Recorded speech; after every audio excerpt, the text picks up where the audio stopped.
Khamenei নিহত হয়েছেন নিশ্চিত করল ইরানি সংবাদ মাধ্যম। ইরানের সর্বোচ্চ ধর্মীয় নেতা আয়াতুল্লাহ আলী খামেনি নিহত হয়েছেন বলে দাবি করেছে দেশটির একাধিক সংবাদ মাধ্যম। ইরানের তাসনিম ও ফার্স নিউজ এজেন্সি এ তথ্য নিশ্চিত করেছে বলে জানিয়েছে আল জাজিরা।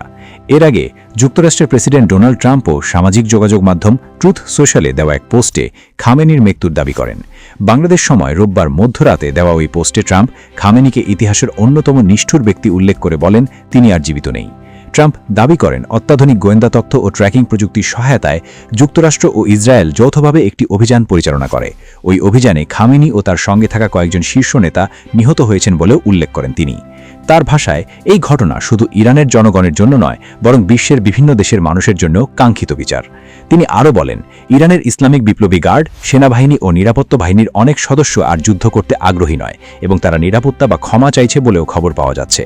ট্রাম্প তাদের দ্রুত সিদ্ধান্ত নেওয়ার আহ্বান জানিয়ে বলেন, দেরি করলে কঠোর পরিণতির মুখোমুখি হতে হবে। এদিকে শনিবার যুক্তরাষ্ট্র ও ইসরায়েল যৌথভাবে খামেনির প্রাসাদ লক্ষ্য করে বিমান হামলা চালায় বলে দাবি করা হয়েছে। হামলায় প্রাসাদটি সম্পূর্ণ ধ্বংস হয়ে যায় বলে জানানো হয়।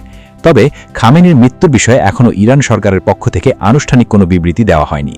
ফলে ঘটনাটি নিয়ে আন্তর্জাতিক অঙ্গনে ব্যাপক আলোচনা ও অনিশ্চয়তা তৈরি হয়েছে।